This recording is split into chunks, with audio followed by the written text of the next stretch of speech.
So the final part of forces that we're going to be doing is looking at connected particles as a general concept and then in the context of a pulley. So we are talking about two things connected, usually by a string, but sometimes it could be something like you have a car being towed by a truck. It might be a caravan being connected to the back of a car by a solid rod, which therefore implies that things are not moving. It might be two trains being connected. If you can imagine, for most of these problems, imagine you've got two marbles connected on a string. So two marbles are the same size, although not necessarily the same size. Two marbles connected by a string, and you held that string really tight. If you pulled that front marble, then that back marble is also going to move. Or if you imagine you held the string in the middle, so imagine you're holding the marbles up in the air, hold the string in the middle or at different points, and the marbles hung down, that's the kind of problem that we are talking about. So the two bits of information we need to bear in mind for these is you can consider them in different ways depending on what you're working out. So you can consider them as, because they are two separate particles, you can consider them separately. Or you can consider them as a whole system, okay? So you can consider them as one whole thing, or you can consider them separately. Depending on what it is you're working out. So if they're all moving in one direction, you can consider it as one whole particle. Otherwise, you can consider them separately. So we're going to look at a couple of examples that deal with this, and then we'll be dealing with them in terms of pulleys. This is where diagrams are really, really important, and considering all the forces acting on something is really important. So, example number 1. Two particles P and Q of masses 5 kilograms and 3 kilograms respectively are connected by a light, inextensible string. So I'm going to say that they're lying, or it says later they're lying on a rough horizontal plane. So I'm just going to drill them in for a moment, okay? So I've got particle P here and I've got particle Q there, and they are connected by a light, inextensible string. So what that means is that the string has no mass, and because it's inextensible, it means that when it's pulled taut, which is what is implied here, because something's being pulled along, that will be taut, i.e. tight, that string won't stretch, okay? So they're the really important things to deal with. I'll draw the force on in a minute. So this particle P is pulled by a horizontal force of magnitude 40 newtons along a rough horizontal plane. Particle P experiences a frictional force of 10, and particle Q experiences a frictional force of 6 newtons. So let's draw that on. So it's on a horizontal surface. So particle P weighs 5 kilograms, so its weight down is 5g. And there's also a normal reaction pulling up, because it's on a surface, so it's pushing down with a weight of 5g, and that surface, the desk, is pushing back with the same force. Q has a mass of 3 kilograms, so its weight is 3g newtons, and that also has a normal reaction. It says particle P is being pulled forward by a force of 40 newtons, which does mean that obviously if P was being moved, then Q would move as well. P has a frictional force of 10 newtons, and Q has a frictional force of 6 newtons. Well, Q is going to have a smaller frictional force because it is a smaller mass and it's a smaller weight. So that's why it's experiencing a smaller amount of friction. Now, because I've got string, there is also tension. So this is going back to chapter 8, where it talks about a light and extensible string and the implications or assumptions of that. So there is tension in the string. So there's tension acting in that direction, and there's tension acting in that direction. And that tension is the same. So tension is both ways, because Q is being held taut or tense by P, and P is being held tense by Q. So the string is being held tense in both directions. So that's why it's tension acting both ways, because they are connected. If you're not sure, go back to chapter 8 and have a look at that table there.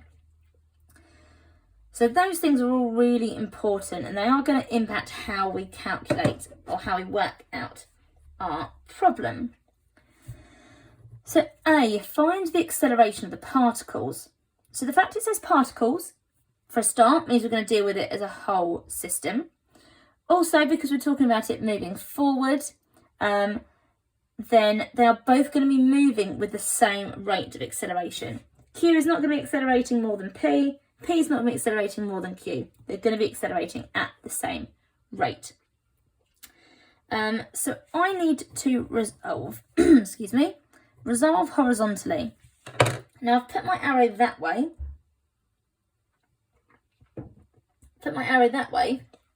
Because it's moving in that direction. It's being pulled forward that way, so it's clearly moving in that direction. So I want to resolve horizontally.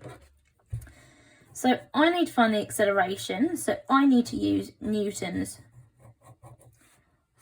second law, which is force is mass times acceleration. So the resultant force of the whole system horizontally. So 40 is the force pulling forward.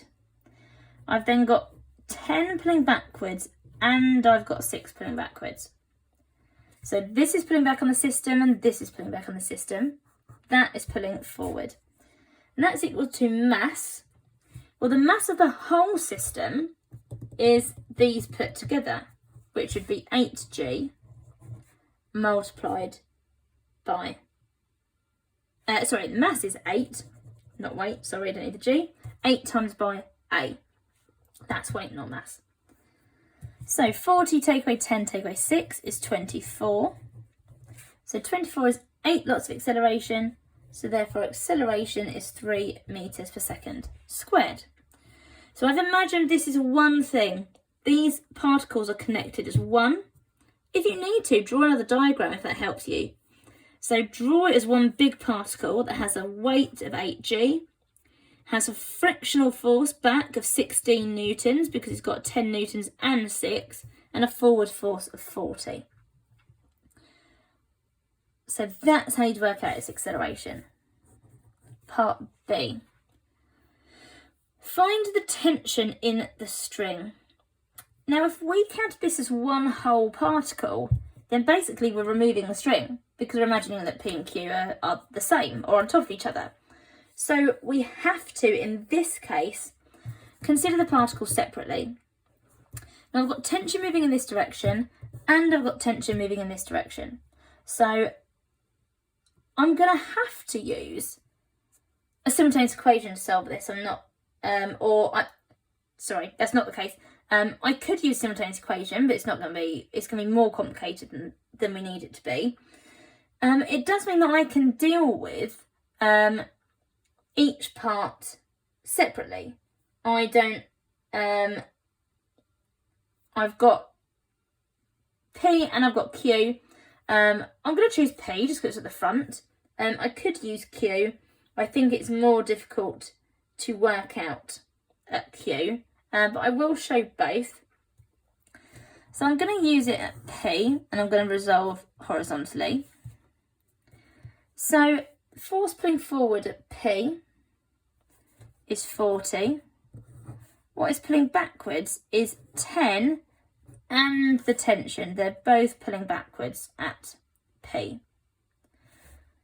We don't need to worry about the frictional force at Q. We're literally dealing with what forces are directly on P rather than the whole system. This force isn't impacting P. As a whole system it's impacting, but it's not impacting P directly. So that's equal to mass times acceleration. So 5 times by A. which I know is 3, so I can substitute that in. So 30 take away T is equal to 15. So therefore, tension is 15 newtons. I know it's 15 because I know that A is equal to 3. So if I did it at Q, I could also resolve vertically. Now, Q, it's not just the tension that's pulling it forward.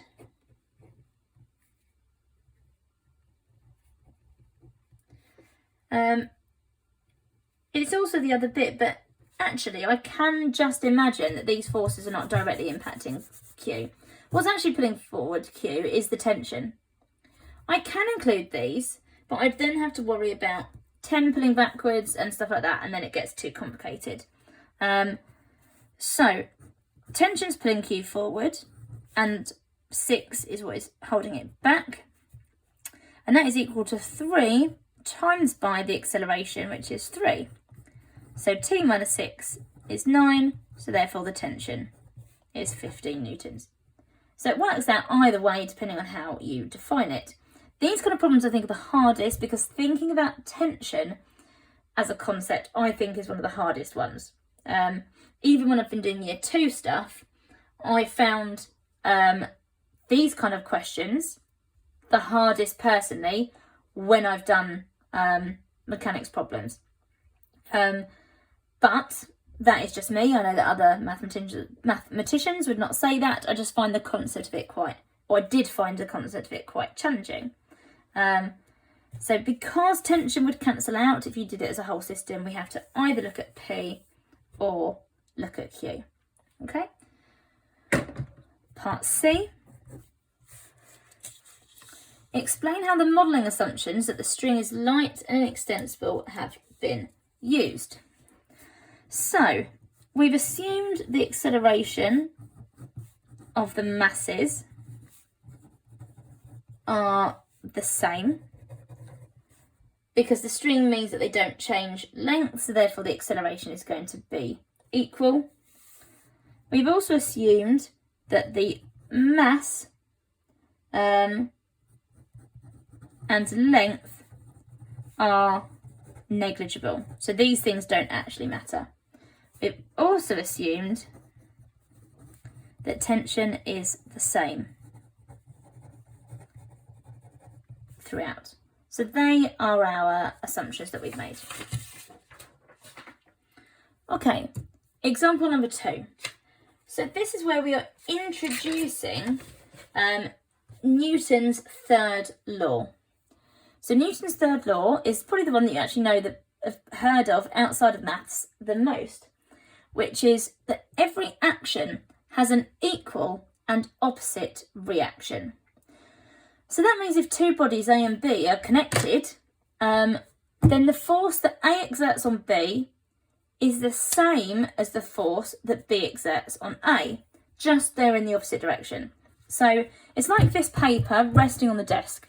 So its weight is pushing downwards at whatever its mass times gravity is. The desk is pushing upwards in the opposite direction, the exact same force.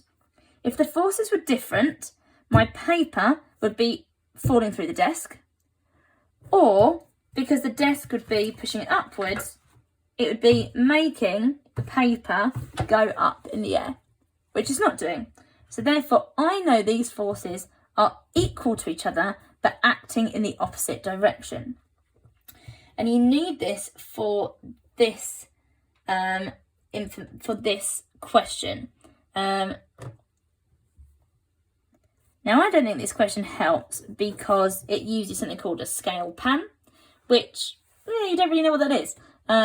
It basically just means that it's something holding other objects, is effectively all it means. But I think it doesn't help that you're starting with something that you don't know what it is. Luckily, you're given a diagram, which I am going to sketch out as well, because you need to be able to write the forces acting.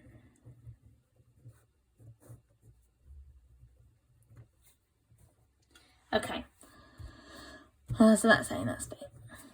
So a light scale pan is attached to a vertical light inextensible string.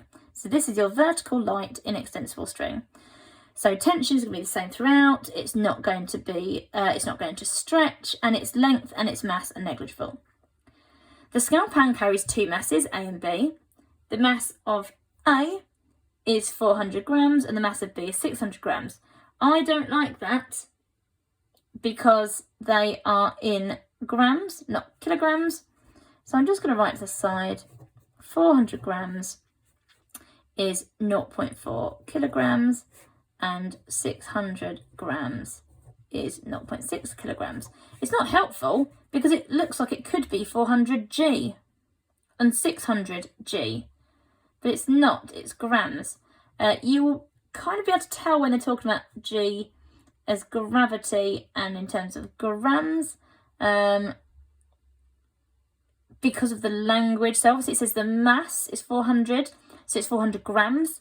If it said weight was 400g, then you'd imply that it was g's gravity. Sometimes they also put g for gravity in a slightly different font, so just so you don't get confused. But it says mass, so therefore that g means grams, not gravity, because gravity would be mass times, weight is mass times gravity. Mass is just weight. Mass is just measured in kilograms. Sorry, mass is not weight. That was the worst thing I could have said. Weight is mass times gravity. Mass is its physical matter, so it's measured in grams or kilograms. But we want it in kilograms for the problems we're working out. Sorry, that was utter rubbish. So listen to the clarification. So A rests on top of B as shown in the diagram. The scale pan is raised vertically using the string with acceleration 0.5 meters per second squared. So let's actually draw some bits on our diagram. So we have tension pulling it upwards. There is also tension pulling downwards, but the tension pulling up is probably more useful at the moment. It's accelerating upwards at 0.5 meters per second. And we've got a weight pulling down of 0.4g and a weight of 0.6g pulling downwards. Obviously I can simplify that to be g, but just so you can see where I've got that from, because I've got the weight from A and the weight from B. So part A says find the tension in the string. So tension is a force, so I'm going to have to use force is mass times acceleration. I'm obviously going to resolve vertically because it's moving vertically. I've got no information about it going horizontally. So tension is pulling it upwards. Tension is the force that is pulling it upwards. I'm ignoring this tension pulling downwards because that's the tension on the pan on the string, not the whole system, because that's what I'm dealing with at the moment. I'm looking at the whole system. So tension minus the weight, so minus 1 lot of g, is equal to mass. So the mass of the whole system is 1 kilogram times by the acceleration 0.5. So tension is 0.5 plus g, which is 10.3 newtons. Part B. Find the force exerted on mass B by mass A. So the force exerted on mass B by mass A. So let's just look at mass A on its own. So 0.4 kilograms. So the weight pulling downwards is 0.4 g. Because it's resting on something, it's resting on B, so therefore there must be a normal reaction acting upwards. I've then also got acceleration moving upwards. So the force exerted on B is not just its weight, because the fact that it's accelerating upwards, because we know that resultant force is mass multiplied by acceleration, then the force is not just this weight pulling downwards, because that object making accelerating upwards is kind of taking some of the force away from the weight. It's taking some of the weight away because it's moving upwards. So we can't just put that as the value. So the force exerted on mass B by mass A is actually going to be the resultant force, because this force is the opposite of the force exerted on to B, because whatever force is acting upwards must be the same size force as that is acting down on B, because if it wasn't, if the force that upwards was more, that would mean that A would be lifting off B. If it was less, if this force moving upwards was less than the force exerted on B, it'd be falling through B, which it's not.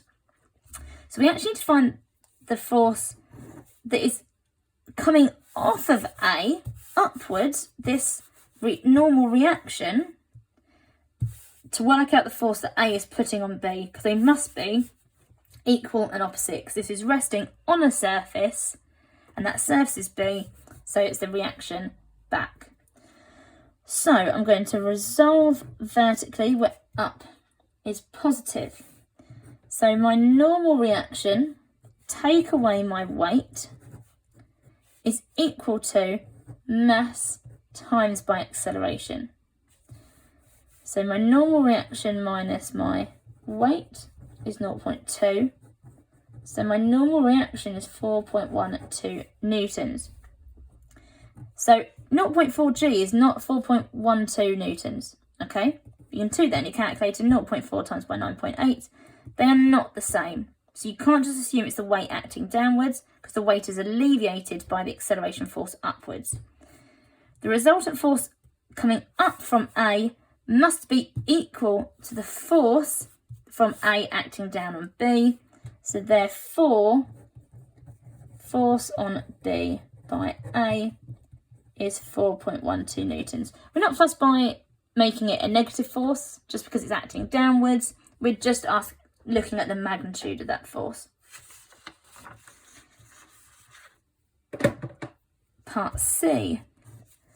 Find the force exerted on mass B by the scale pan. Now, again, if we look at B on its own, so the last question said the force exerted on mass B by mass A, so we looked at mass A. Find the force exerted on mass B by the scale pan, so we're going to look at the pan as a whole system. So I've got tension pulling upwards, and I've got acceleration moving upwards as well. I then have, that is the force of the scale pan acting downwards. Now what we actually know is the weight of the pan is 0. So the pan in itself, we're not bothered about what's inside the pan, we're just looking at the pan itself, because that's going to tell me the force exerted on mass B by the scale pan, because I'll know the force that the scale pan is exerting downwards, which is obviously its reaction to B acting on it, okay? So that'll be what is the pan is acting backwards, is whatever the weight inside is acting on the pan. So S is the force of the pan moving downwards. So tension subtract by S is equal to the mass of the pan, which is 0, times 0.5. So the pan has got a force, but 0 is its mass, which we obviously need to consider. So therefore the tension is equal to the force that the pan is pushing downwards, which is 10.3, because we worked out the tension earlier. So therefore a force of 10.3 is what is being pushed on mass B. So the tension is what is being pushed on mass B.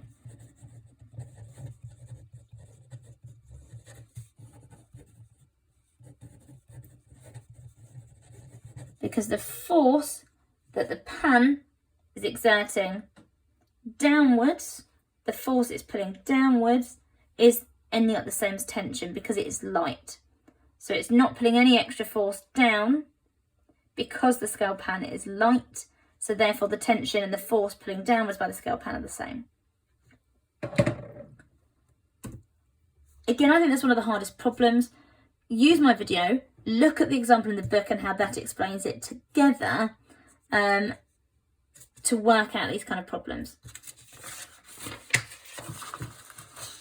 So the final section is looking at pulleys, and again we're going to do I think 2 examples looking at pulleys. So a pulley system is if you imagine you are pulling something up on a rope, that is a kind of pulley system. So particles on a pulley system, we always assume to be on a light inextensible string, and it's over a smooth pulley. So it's smooth because we don't want to add friction. We will not be adding friction on a pulley at all during applied. We have smooth pulleys. So the tension in the string is the same on both sides of the pulley. That's really important. Now the pulley will either be horizontal or vertical depending on the problem, which is why I need to draw diagrams. We can't treat pulleys as a single particle because each particle is moving in a different direction. So if you've got one particle moving downwards, it's going to pull the other one upwards. Because they are connected over a pulley, they are going to be moving in different directions. Or if one is horizontal, if this one moves downwards, it's going to pull this one sideways. So, example 1. I should have said it earlier. If you need to pause this video, obviously, to take a break between them, then do. Pause it now before you start this example and then come back to this point. I'm just doing it in one video because it's easy for me to record. It's all in one PowerPoint. So you can pause the video, take a break, and then come back to this point if you need to take a break between the two. Okay, example number 1 on pulleys. Particles P and Q that are masses 2m and 3m are attached to the ends of a light inextensible string. The string passes over a small, smooth, fixed pulley and the masses hang with the string taut. So my pulley system is always going to be a circle with it. You've got strings on either side. So I've got my mass of 2m here and my mass of 3m here. The string is taut. The system is released from rest. So let's have a think about it. You are going to have weight from this mass, and you're going to have weight from this mass. You're also going to have tension pulling up the string on both sides.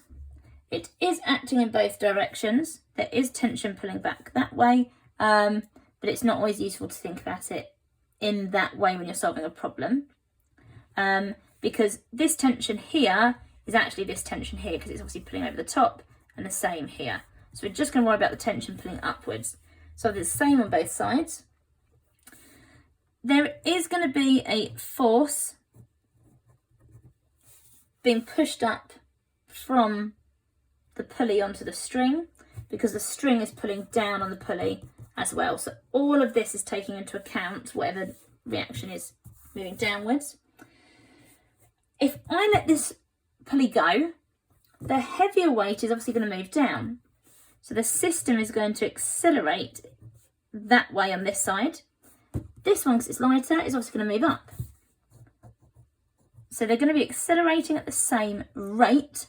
They are just in different directions. Okay.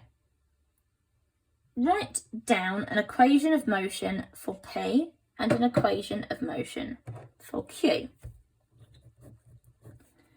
So P, the motion is upwards, so I'm going to resolve upwards. So it's the tension that's pulling it upwards, and its weight is pulling downwards. And this is equal to mass times acceleration. For Q, I'm going to resolve vertically, but saying downwards is positive. So 3mg is pulling it downwards. Tension is what's pulling that force back, and that is equal to 3ma. This way my a stays the same sign in both problems. So they are equations for motion of P and Q. B, find the acceleration of each mass. So I obviously need to solve these problems to find the acceleration. The acceleration is the same throughout. So I need to rearrange these really to eliminate a different value to find A. Now what I'm going to do is I'm going to make T, because I know tension's the same in both, I'm going to eliminate T. So I'm going to substitute T equals something from this equation into this equation. So from P, T is equal to 2ma plus 2mg. And I'm going to substitute it into my equation for Q. So 3mg minus 2ma plus 2mg, all in brackets, because I'm subtracting it all, is equal to 3ma. So 3mg subtract 2mg leaves me with 1mg. Subtract 2ma is equal to 3ma. So mg is equal to 5ma. Well, I can cancel the m from both sides. So gravity is equal to 5 lots of acceleration. Well, I know that gravity is 9.8. So therefore acceleration must be 9.8 divided by 5, which is 1.96 metres per second squared. I could have written it as a fifth of g. That would be an acceptable answer. But I know that quite often people don't like to leave it in terms of g. C, find the tension in the string. Well, I've already got some questions with T in it. Now, I'm going to use calculations later, so it might be more useful to use a half G, but you can use this, but ideally you'd use a slightly less rounded value. So I could just use one of these to work out tension. Now, we are not going to work out tension exactly because we don't know what M is. So we're not going to be able to eliminate M. So tension is 2ma plus 2mg. So I know the acceleration is either 1.96 metres per second squared or 1/5 of g. I want things to be as accurate as possible. And it avoids me having lots of decimals, so I could use 1/5 of g, but I will show you both. So 2/5 of g, m, plus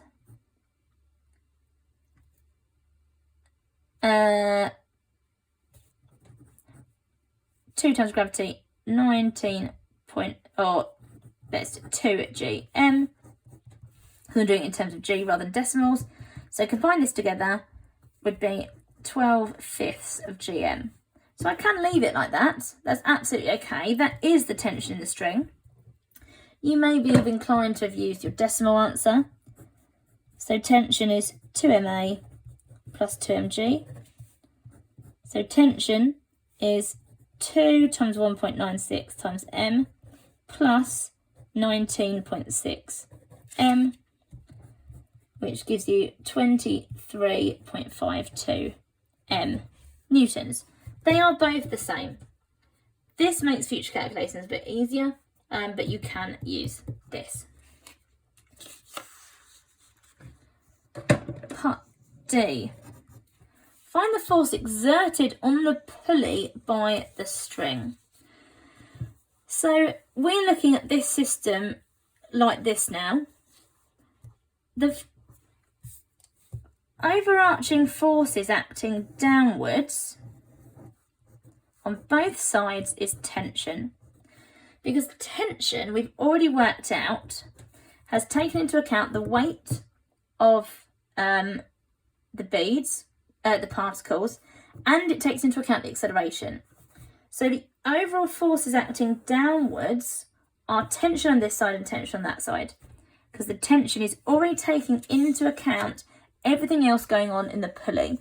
Like I said, I think that's why I find tension, or people find tension one of the hardest concepts. But tension is already taking into account the mass of the objects, because it's the M that's in both, and gravity, which is its weight, and has already taken into account the acceleration. So you've got a null reaction acting upwards. So the pulley on the string is going to be the same as the string on the pulley. So 2 lots of the tension downwards is going to be equal to that null reaction, because this tension is already taken into account everything acting downwards. So therefore, 2 lots of either 23.52 or 2 lots of 12/5 of GM. So 24/5 of GM newtons. We quite often put mg rather than GM, but obviously m is our missing value. Or whatever this comes out as would also be an acceptable answer. You can deal with the weight pulling downwards and then the acceleration and think of the problem in that way, but because the acceleration acting in different directions, you can't consider them as a whole problem when you're looking at the particle, so it makes it much harder to look at if you're trying to consider these. Tension acting downwards already takes into account the weight on both sides and the acceleration, so you can deal with it like that. Nearly at the end of our problem. Find the distance moved by Q. So this one was Q. I should label them as P and Q to start with. In the first 4 seconds, assuming that P does not reach the pulley. We have to assume P does not reach the pulley, because when P reaches the pulley, it's going to come over, and then the acceleration is just due to gravity. There's no other acceleration in place. The string wouldn't stay taut, and it would cause a massive problem. That is a problem we'll look at in the next question. So we have acceleration that is constant. So therefore we need to use the Suvat formulae. I know that the initial velocity was 0 because they were released from rest. I know the time is 4 seconds, and I want to know how far Q has travelled. Because it's all moving in one direction, downwards, all of these are the same sign, so I'm not worrying about it, but technically downwards is positive. So S equals UT plus half AT squared. So S is 0 plus half times 1.96 times by 4 squared. So therefore S is 15.7 metres to 3 significant figures. F, state how you use the fact that the pulley is smooth in your calculation. Simply there's no friction is the key thing, and that the tension in the string is the same for both sides. So one final example in this section. 2 particles A and B of masses 0.4 kilograms and 0.8 kilograms respectively are connected by a light inextensible string. Particle A lies on a rough horizontal table 4.5 metres from a smooth pulley, which is fixed to the edge of the table. So I've got my table here, there is a pulley fixed to the end. So I've got A here, which is connected on a string that goes over the pulley, and there's obviously a weight hanging down there, which is B, and that is 4.5 metres. The string passes over the pulley and B hangs freely with the string taut 0.5 metres above horizontal ground. A frictional force of magnitude 0.08 G opposes the motion of particle A, the system is released from rest. So let's add on all our forces. So I've got A acting downwards, its mass is 0.4 kilograms, so 0.4 G, and there's obviously a normal reaction. There is tension in the string that way. Yes, it's pulling the other way, but actually the tension acting that way is the most important. And there's a frictional force of 0.08 G acting the other way. B has a weight, or I've drawn too close together, of 0.8 G, and there is tension in the string pulling that way. When it is released from rest, B is obviously going to accelerate that way, and A is going to accelerate that way because B weighs more, so it is going to move downwards. Obviously, if A weighed more, it wouldn't move. A. Find the acceleration of the system. So we haven't got enough information because at the moment we don't know tension to just work it out in one go. So I'm going to have to create an equation for tension for acceleration at A and an equation for acceleration at B. So I'm going to resolve horizontally first. Right is the direction it would move in, so therefore that is going to be my positive. So tension is what's pulling it forward, and friction is what's holding it back. And that is equal to mass 0.4 times by acceleration. Its weight pulling downwards actually at the moment doesn't impact this because I'm resolving horizontally, so I don't care about either of those. Then I'm going to resolve vertically. Downwards is positive because it's travelling in that way. So its weight is what's pulling it downwards and its tension is what's holding it back, which is equal to mass 0.8 times by acceleration. So to solve for A, I need to eliminate T. So I'm going to use that to make T is equal to 0.4A plus 0.08 G and substitute it into this formula. So 0.8 G subtract 0.4A plus 0.08 G is equal to 0.8 A. So I get 0.72 G minus 0.4 A is 0.8 A. So 0.72 G is equal to 1.2 A. Obviously I know what G is, it's 9.8. However, this question I'm not going to use decimals because in the question I am given this in terms of G. That implies it probably wants its answers left in terms of G. So therefore acceleration is 0.72 G divided by 1.2, which is 3/5 of G.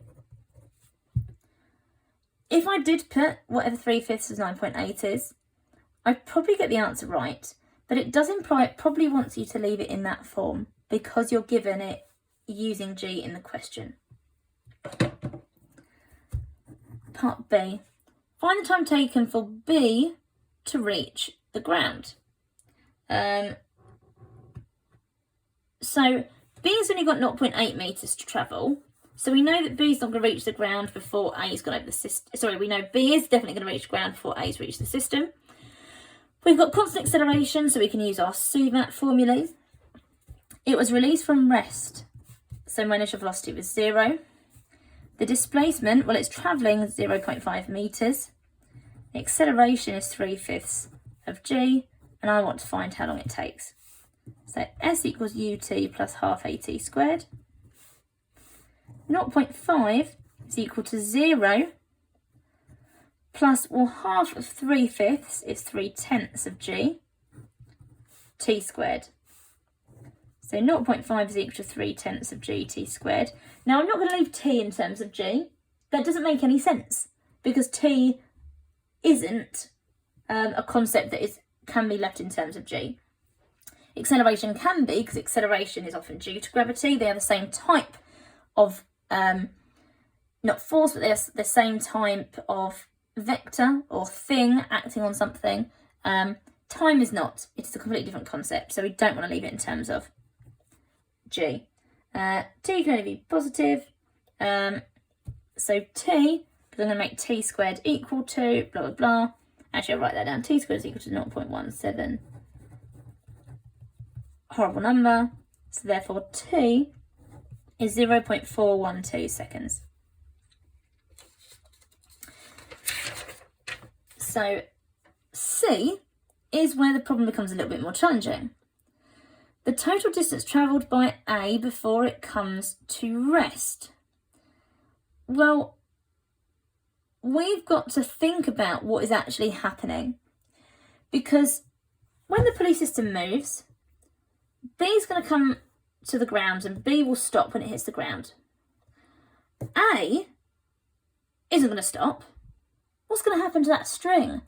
When B hits the ground, that string is no longer taut. That string is going to go floppy and A is just going to continue moving. But what's going to be happening at that point is the string, the tension is now gone because the string's gone floppy, so there's no tension. So there's actually no force pulling it forward. It will just gradually slow down. It will gradually decelerate until it comes to rest. So we need to split the problem into two parts. So we need to find the total we know the total distance is travelled in the first part, and then we need to find the rate of deceleration for the second part to work that out. So we need to know more information about the problem. We know that it's travelled 0.5 metres when there is no longer any tension pulling it forward. What we don't know then, what we don't know about that problem is any part of that information. We don't know what speed it's travelling at. We don't know its deceleration. We don't know anything about the distance travelled. We don't know anything about the time. So we've got to create those problems. So we need to find information about B to give us information about A, because we don't have enough. What will be common to them is when B hits the ground, we know that their speed is going to be the same. Obviously, the time at which it hits the ground is the same, but that's not helpful. But if we know the speed at which B hits the ground, we know the speed or the velocity with which A is travelling when it starts to decelerate. So part one is the velocity rather than speed when B hits the ground, because that will also be equal to A's velocity. So we're just dealing with B. So we know B's initial velocity is 0. We know its acceleration is 3/5 of gravity. We know it's the time it's taken to reach the ground is 0.412, and ideally we want to use more of its number. I could have used, actually I don't know why I'm not using S. Displacement is 0.5, and I need to work out V. So V squared is equal to U squared plus 2AS. So V squared is equal to 0 plus 6/5 of G times by 0.5. So V squared, well, it's actually equal to 3/5 of G. So V, I know it's going to be positive, is going to be the square root of that, which is 2.4243 blah blah blah meters per second, not second squared. I've put lots of decimal places because I'm going to use this value later. So step 2 is the time taken from B hitting the ground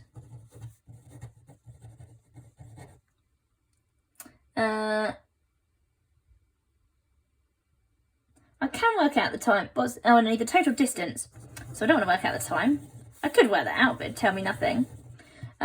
So I want the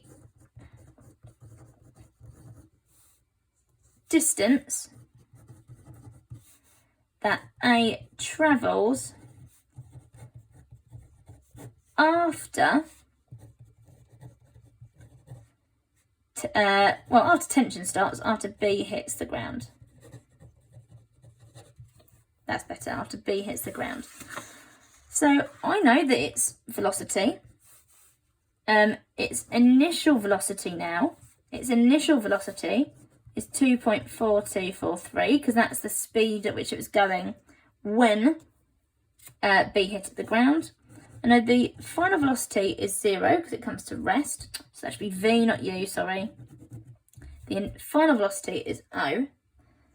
I need to know its distance.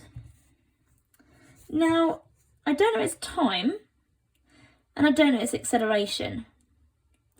Well, which one of those realistically can I work out? I can work out its acceleration because I can use force equals mass times acceleration. I have no other information that's going to give me time, but I can use this. So if I resolve vertically, I know there's no force pulling it forward, but there is the friction pulling it back, which is equal to its mass times by acceleration. So its acceleration is going to be negative 0.08 g divided by 0.4, which is minus 1/5 of g. Minus because it's a deceleration. That makes sense. So now I can use this. So let's clarify that again. Its initial velocity is 2.4243, etc. Its final velocity is 0 because it comes to rest. We're trying to find the distance it's travelled. And we know the acceleration is now negative 1/5 of g. That's its deceleration. So v squared is equal to u squared plus 2as. So 0 is equal to that value squared minus 2/5 of gs. So 2/5 of gs is equal to 2.42, etc. squared, which is 5.87 blah blah blah. It doesn't matter because I'm going to use them all. I'm going to keep them on my calculator. So I'm also going to times it by 5, divide it by 2 and divide it by g, and get s is equal to 1.499 metres. Now this is how far it's travelled from when B hit the ground.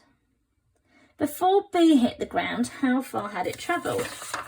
Well, it had already travelled 0.5 metres because B had travelled 0.5 metres, as they travel the same distance. So therefore the total distance is 0.5 plus this answer, which is 2.00 metres to 3 significant figures. So that last one's quite a hard question, simply because there are so many things you've got to think about. And you've really got to think about breaking down the problem into what information do you really need and what can you work out.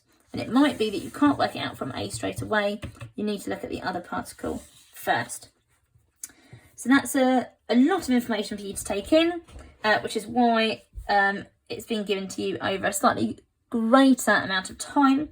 I apologise for such a long video. I will tell you in show my homework, not that it matters now that you've got to this point, to break it into 2. So hopefully you did listen to that, not just play this for almost an hour.